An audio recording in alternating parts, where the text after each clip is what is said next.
Welcome everyone. Today we have a big update for the Marksman build for the late game over 1800 to 2000 corruption. So looking behind me, you can see the Marksman at work. Now one of the first thing you can notice with Marksman is he's sitting at around 3500 HP and he's not having much warding. So there is an interesting concept and also interesting change with the Marksman is that in the latest stage of the game, he's actually changing the way we have survivability. Yes, we'll still have tons of dodge rating, but in return, we also adjust all of the warding setup because he has mentioned that over 1500 corruption, the Marksman was having difficulty surviving with only 10,000 to 12,000 warding. So while having, 3500 HP, his damage reduction is off the roof. He's getting tons of damage reduction through having additional armor, damage reduction with damage over time, and also additional damage reduction with endurance and also the new unique rings which he will be showing to us, and also its powers. Now fast forwarding a little bit to one of the Shade boss fight.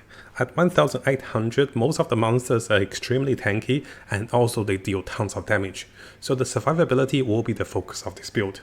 If you compare to our previous build, in terms of damage, this may be a little lower because we couldn't craft as many affixes on the gears, which I'll explain very soon. But you can see, we still deal tons of damage, and the best thing is you can pretty much face tank anything. Here he was trying to face tank the boss, and he pretty much stood his ground without moving, killing the boss at 1800. Now similar to all of the builds guide, at the end of the video I'll have several 1800 echo rounds to show to you guys, and also additional notes in terms of skill rotations, combinations, and also the full replay for you guys at the end of the video. So coming over to a builder's guide, you can see that my friend has crafted several builder's guide with different item variation using different exalted items, unique items, different variety of unique items, and also more variety for you guys to have a look, which we'll go through in this video. Now before we dive in, I do want to say a big thank you to my friend AMB over here. He has been posting the update of this guide in the Chinese version and also with more written notes.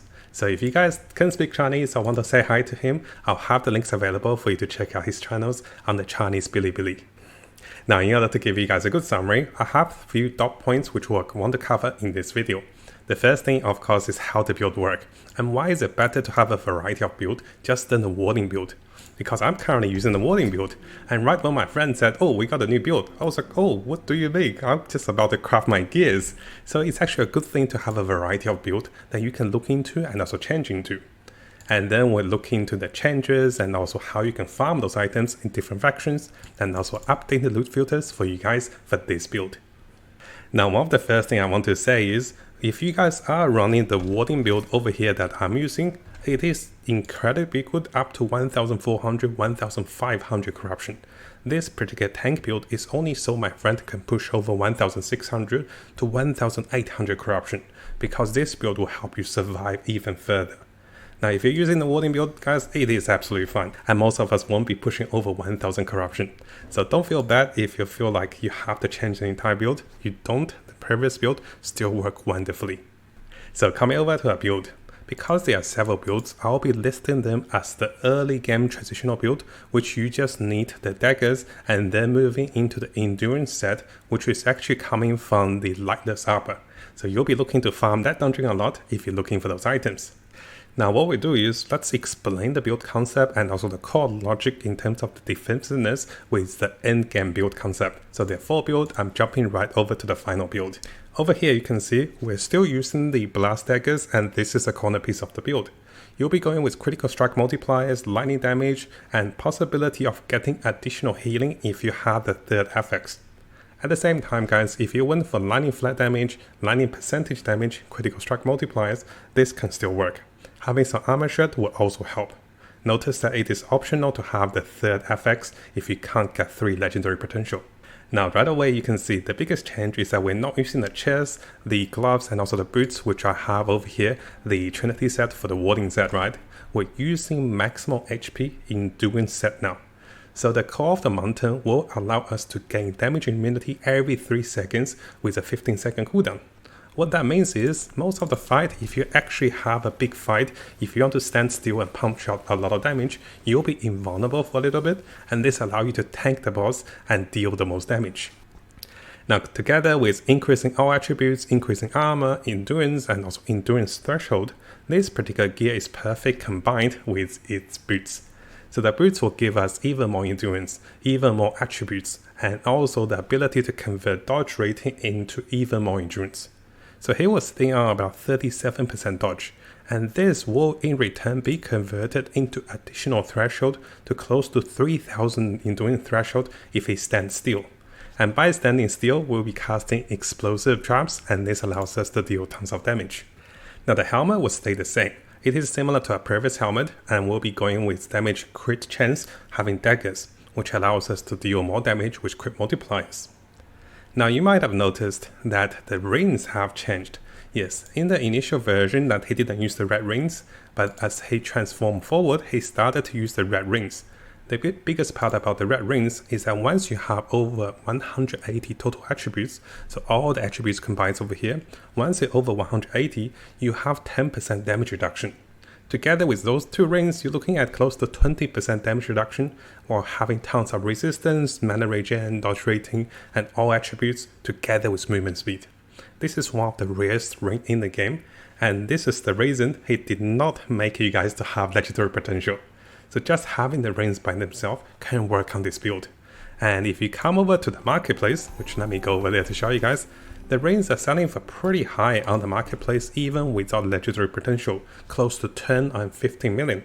If we were to ask you guys to get legendary potential, it's pretty impractical and it's really hard to build. So the build will use those rings without legendary potential. Now for the case you guys don't have those rings, there is a setup for that. And for the case you guys only have one of those rings, there is a setup for that. And finally guys, for the case that you guys are not planning to use the unique amulet or the relic, there is a setup for that. So there is a multiple setup as you transition through this build to see how you feel like it. And whether this is going to be the build for you or the previous build will still be great. Now as we keep going, you're going to see the relic over here, and yes, we're crafting more critical strike multipliers, but you can have options to have more dexterity as well to give yourself 180 total attribute. This is essential for the rings. During this time guys, you want to make sure your intelligence and also achievement are the similar numbers, 38 over here, so this means you'll be casting multiple water orbs by matching those attributes. Now I'm sure at this moment you can realize some of the items will be crafting endurance threshold, and this will be one of the biggest focus with most of those items. Having more endurance threshold is going to be one of the ways this build will survive, and we'll be building a lot of endurance in multiple gears. So as we move over to the gloves, you can see that we're building endurance threshold. Together with sealing one of the chance to shred armor, this is actually really good if you're not planning to have shredding armors on your weapon. So if you don't have shredding armor on your weapon, you can seal a low tier chance to shred armor on the gloves. Notice that we're still going with endurance threshold, additional armor that prevents us from taking more damage from critical strike, additional endurance threshold, and also more dexterity, so we get over 180 all attribute. Now the implicit for the gloves is quite nice because you'll be reducing damage from damage over time, which means all of the armor over here can be converted defensively in the 1500 plus corruption to mitigate damage over time, which is very important. Now as for the belts, if you guys can get a tier 5 mana gain upon using potions, that's great. We're going with armor belt, and also we're going to have additional endurance threshold while covering most of the resistance. One small trick with a belt is that if you're missing some resistance, you can try to seal it at tier 1, tier 2 or tier 3. And this will give you some additional boost of resistance, means that you can be going with other stats. So notice that he's sealing the belt over here to get void resistance. Now finally for the amulet. This amulet has some really nice resistance in terms of implicit. Together with the ability to gain more vitality, vitality bonus goes into HP, which gives us over 3000 HP, and also the ability to give us increased damage against boss and also rare enemies. So this is one of the best amulets to become tanky while dealing more damage. Now you can notice there's some downside to this amulet, but most of our skills are not spell power based, so most of our skills don't have a spell tag, so you won't be suffering mostly from those downside with unable to leech and also unable to cast spells because you'll be losing health and warding. So this is actually a really good amulet if you're not casting any spells.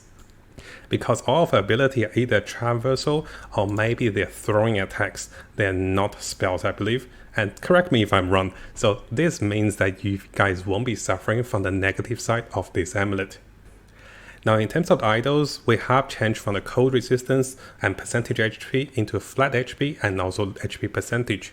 Together with balancing some resistance that you're missing to get over to 75% resistance, this build is extremely durable and all the HP is becoming so much more effective HP because you have so much mitigation and also so much endurance. Now there is not much change for the blessings over here. We're still going with crit multipliers, or resistance, and also additional armor and also additional armor. You can forgo the lightning shredding because we'll be getting more ways of getting more lightning damage. Because previously we were getting a lot of lightning damage on the rings, but now that we can't craft those rings, we'll be getting more lightning damage over here as the blessing. Now briefly going through the skills and also passives, there is actually not much change for the passives. As you guys go through the passives, you can see that we have taken some points out of this particular section while coming over to points that give us more dexterity. Because again guys, we want to try to have as much attributes as we can, so this way you can have the 180 attributes for the red rings.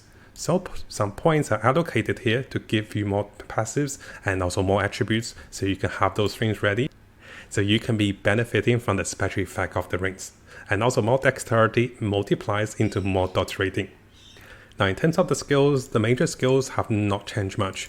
And there's one thing my friend also noticed and he wanted to mention, is that this particular crit vulnerability point over here for the value point, that will give you additional critical chance.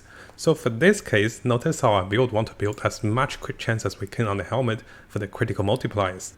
But at the same time, if you guys are using the rings of Siphon to Lich, or if you have any ways of gaining additional life, like gaining more life with weapon, you do want to be aware that if you are critting all the time, you will not be liching life from critical strike. So what my friend mentioned that is, if your critical strike is too high, you might want to unperk this point and come over here. Because you don't want to have 100% critical strike, because once you do, you can't lich any life. So the drawback for this helmet is that if you're critting too much, then you just want to maybe take the value point out of here to go over here. So this way you won't crit too much so you can't lich any life, because you still want to lich some life so you can save some potions. Now for the rest of the skills, they're pretty straightforward. Not much has changed with the skills, and you can see that we're still going with a defensive setup that was mentioned in the previous video. And because we're building so much dexterity, once you dash, you have so much dodge.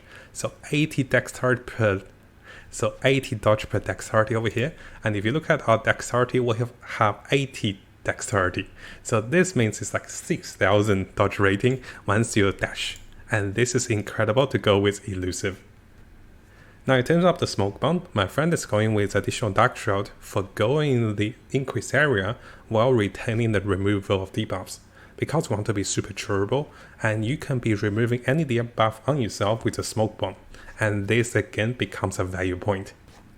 Now before we jump into the skill rotations, let's briefly talk about those rings. My friend has mentioned, and if you see our videos, and you can see that you can be buying those rings in the marketplace, and they are about, let me show you, they're currently about 15 million per ring with no legendary potential. And it is expected after posting this video for those high-end players that want to buy the rings, this price might even those prices might inflate into 20 million or even 30 million. So do be aware guys, if you're looking for those gears and items, you might want to buy them before everybody else buys them. And I do apologize for the price inflation, and this is something that we can't avoid. Now on the other hand, if you're going with Circle of Fortune and target farming those rings, my friend has said that took him about 3 to 4 days to get 2 rings in the Circle of Fortune. Just getting prophecies for the rings and target farming for the Edge of Winter, which gives more rings, took him about 3 days to get 2 rings. Now in terms of the loot filter, I will be incorporating the additional endurance stats into the loot filters, because you can see for some of those gears that we start to look for endurance, and endurance will be tier 5. So having endurance is not bad, but because endurance is not going to be a tier 7 stat most of the time, you can still go with the filters we're using and this should have no problem. as long as you're crafting doing something to your gears, and that should be fine.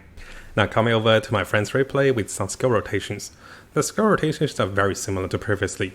You're pretty much dashing around and you'll be chucking smoke bombs defensively. As you move around the map, you shouldn't have any problems. And because we have so much damage reduction defensively with its HP build, you feel much safer, and you have ways of restoring HP using your potions, which will also grant you additional healing with mana and also additional mana regen. Now in terms of the boss fight, it's pretty straightforward. If you stand still, you actually have stronger endurance. By casting your smoke bomb, you actually have a lot more damage, and most of the time you can face tank the boss if you stack up enough damage reduction. And face tanking is perfect because we can pop potions and we can gain more mana and deal more damage. He actually killed it so fast before I even talk about it. So yes, notice that he's face tanking it, and if his HP does get lower, by popping his potions, now he gains health and also mana, and also more mana regen for even more damage. So what I do now is I'll provide you guys with the replays of my friend going through 1800. Now do keep in mind guys, those footages are from his offline testing marksman, so this is a different build to his online marksman, which was really hard for him to change out of the warding set. So you might notice the entire change of the build quite quickly, and this is because he was getting those items on the offline account, and this allows him to be testing different build while he's focused on the build at hand. Now if you guys haven't subscribed, this is a really good time to do so, because I'll be learning with tons of the top meta, last Epoch build from different players in terms of solo and also in terms of co-op to push for higher corruptions, 800, 2000 here, and also different ways of getting top leaderboard with arena with leveling.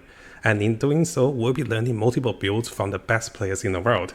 So make sure you subscribe and join me on this adventure to learn with last Epoch.